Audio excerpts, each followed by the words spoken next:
Welcome back to the Deep Dive. This is where we take sources you send us, sometimes really interesting ones, and, well, we dig in. And today, the source you'd given us is definitely unique. We're looking into claims about Pope Francis and his alleged passing. Yeah, this one's a bit out there. It comes from a YouTube channel, PL Collegio Grifasi Investigations Polski, and the video title translates simply to Pope Francis is dead. Right, but the specific video, 481 PLE C280P2, isn't your typical news piece. It's actually a recorded session. A session, like a seance. Sort of. It features someone named Ela who claims psychic abilities. The recording is dated April 27th, 2025, and she's trying to connect, as she puts it, with Pope Francis's energy and DNA. After his supposed death, which she claims happened on April 21st, 2025. Exactly. And the claims that come out of this session are, well, quite something. You're not kidding. We're talking ethereal DNA, maybe multiple popes running around clones even, and energetic warfare inside the Vatican. It's certainly unconventional material. Our job today is to unpack these ideas, understand what's being claimed within its own context, and offer some analysis. Okay, let's start at the beginning of her session. Ela apparently felt a great dread among people. What did you notice there? Well, the immediate jump to etheric DNA is fascinating. She says it's dispersed because he's no longer here physically. Etheric DNA. Mm. So like an energy blueprint. That's the idea, yeah. It's a concept you find in some spiritual or esoteric circles, these subtle bodies existing alongside the physical one. And she says it's disintegrating. Like, job done, time to dissolve. That's her interpretation. It suggests his departure wasn't just an end, but maybe a planned energetic event after his role was fulfilled. Which right away takes us into a specific belief system about life, death, and energy. Absolutely. It frames the whole thing within a very particular non-materialistic worldview. So fast forward to the session date, April 27th. She sees this dispersing energy body in a dark space. But she says it's not a normal spirit or soul. Right. She calls it a modified essence. Modified how? The implication is that his energy, his essence, was altered before death, changed somehow to fulfill his specific role as Pope. So he was prepared energetically, maybe less, human, emotionally, to do the job. That seems to be the suggestion, that he needed to operate on a different level, as she puts it, perhaps implying a detachment from typical human feelings was required for the role. Almost like becoming a specific tool for a purpose. Within the narrative she presents, yes. It hints at a deliberate, perhaps even artificial, configuration of his energetic being. Okay, now things get really strange. The timing of the death, she says he left even before the supposed date of April 21st. And then, the multiple popes idea. Yes, this is probably the most startling claim. Lookalikes, even clones, supposedly carrying a fragment of the original Pope's energy. Wow, clones. How would that even work? Well, according to Ela, these replacements were used depending on the situation. It completely undermines the idea of a single, consistent leader. Yeah, no kidding. It raises huge questions about who's really in charge, institutional integrity, everything. Exactly. From an analytical standpoint, claims like this often reflect deep-seated anxieties about authenticity and whether powerful figures and institutions are really what they seem. Who does she say is behind creating these clones or lookalikes? She points to figures within the Vatican hierarchy, and then she links them to something she calls a reptilian faction she supposedly saw in the audience area. Reptilians. Oh, Okay, that's a common theme in some conspiracy circles. It is. She describes the process of putting his energy fragment into these replacements as happening on an energetic level. She compares it, interestingly, to demonic possession, but with a transferred energy piece. And she believes these clones are conscious, but it's all kept secret because we're, like, programmed not to see it. That's the gist of it. Laboratory creations with consciousness hidden in plain sight. Obviously, there's no empirical evidence for this. It's purely within the realm of these specific alternative beliefs. But it speaks volumes about distrust, doesn't it? It certainly reflects a narrative of hidden control and manipulation by powerful, unseen forces. Let's talk about the timing again, Easter Monday. Why then? Ela sees it as deliberate. Yes. She believes the timing was chosen specifically to maximize shock and fear among believers right during a time usually associated with joy and resurrection. And the purpose of causing that fear. Energy harvesting, essentially. In her view, strong collective emotions, especially negative ones like fear, generate a kind of psychic energy that can be collected and used by these controlling forces to reinforce their agendas. So a major event isn't just an event, it's an energy farm. That's a way to put it.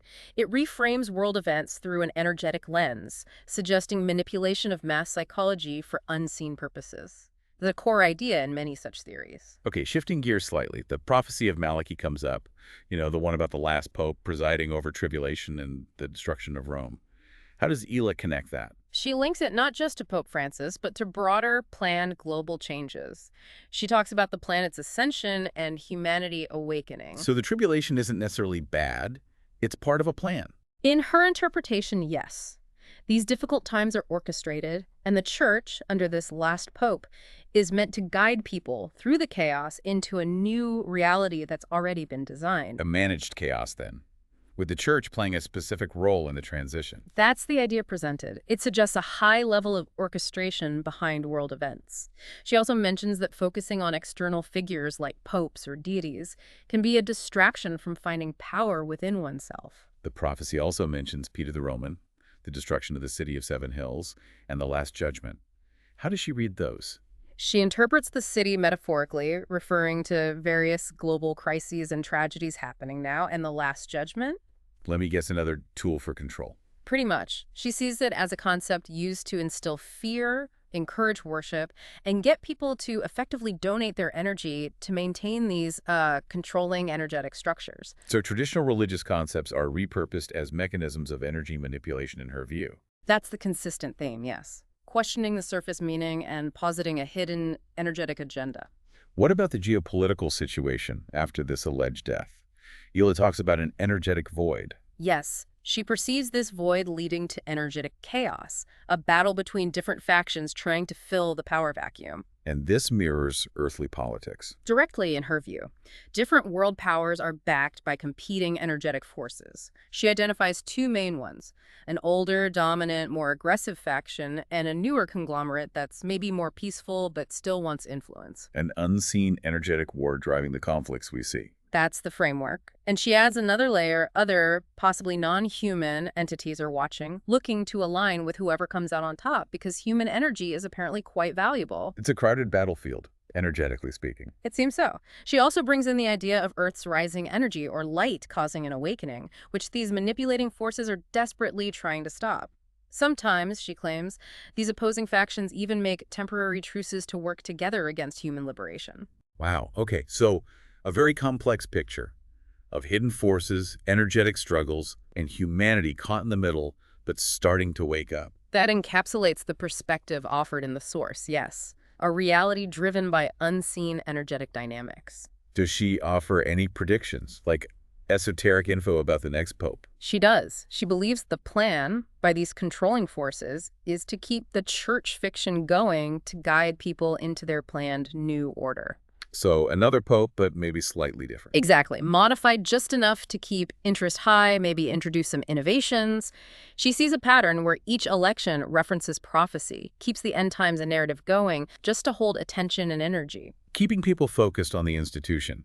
And how do they decide what to do next? Apparently, they watch the collective reaction very closely. How the majority responds energetically determines their next move. Plans are adjusted, media, rituals, it's all designed to maintain focus, gather attention, which she equates to energy collection. Like a constant game of gauging the audience and tweaking the performance. That's a good analogy for the process she describes. A calculated management of collective consciousness. So the big question, did she have a specific prediction for who the next pope might be? She mentioned a strong impression of a plan for a black pope. She felt the media was already sort of preparing people for this. Okay. But she added a caveat, right? Yes, critically. She stressed that while this might be the intended plan being broadcast energetically, the outcome isn't fixed. It depends on the collective response, how society reacts. If they don't get the reaction they want, there could be a plan B, maybe something unexpected. Interesting. So there's still a potential role for collective consciousness or reaction in shaping events, even within this framework of control. It introduces that element, yes, a sliver of uncertainty or potential influence from the masses. She also talks about the church declining. Why does she think that's happening? She connects it directly to humanity awakening, basically seeing through the facade, uncovering the true colors of the institution. Beyond just the scandals we know about. Oh, yeah. She hints at much deeper hidden aspects, rituals involving blood energy, which she says is symbolically represented in the Mass. Right, and this awakening is causing a split. Yes, a divergence of timelines, as she puts it. Some people stick with the old structures, the declining church timeline, while others move towards greater awareness on a different path. And the declining timeline gets worse. More manipulation, Yeah. AI control. That's the danger, she suggests. Increased manipulation, possibly involving AI, leading to a more restricted existence for those who stay on that path.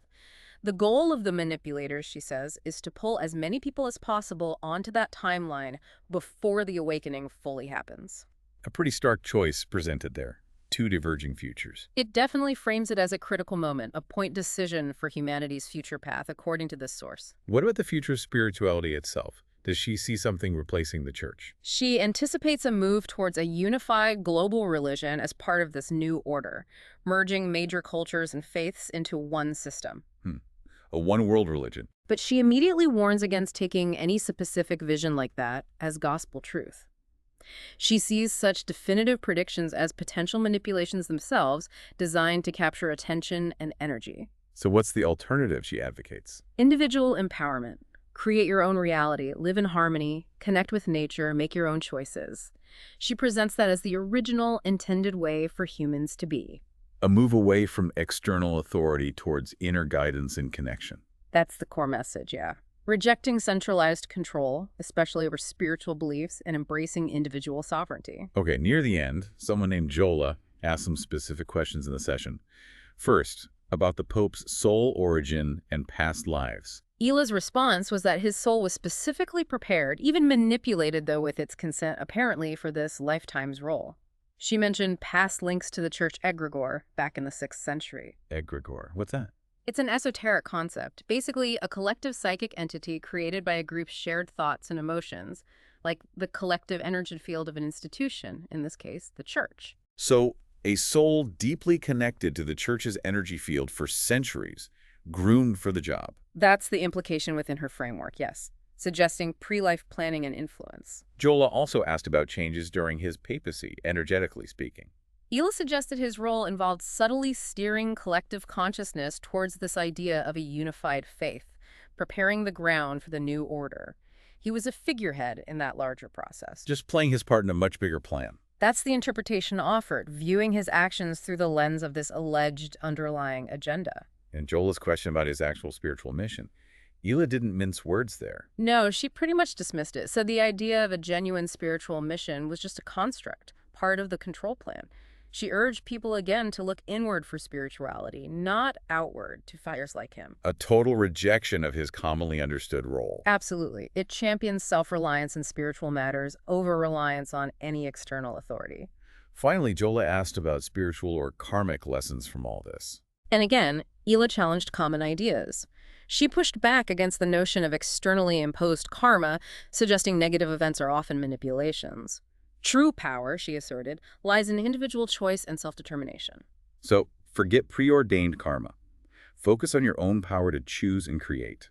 That was the takeaway, emphasizing personal agency and the ability to overcome perceived limitations or manipulations. No way.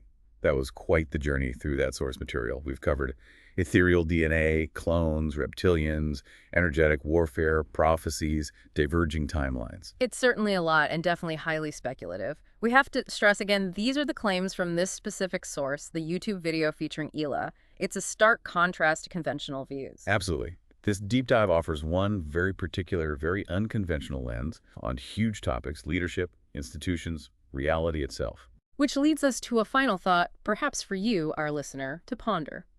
Faced with narratives like this, alongside more mainstream accounts, how do you personally navigate it all? How do you square your own beliefs with the possibility, however remote, of hidden agendas or unseen forces influencing the world? That's definitely something to chew on. Keep exploring, keep questioning, and please do share your thoughts or any other sources you find intriguing. Thank you for bringing this source to us, and thank you for joining us on this particularly unusual deep dive.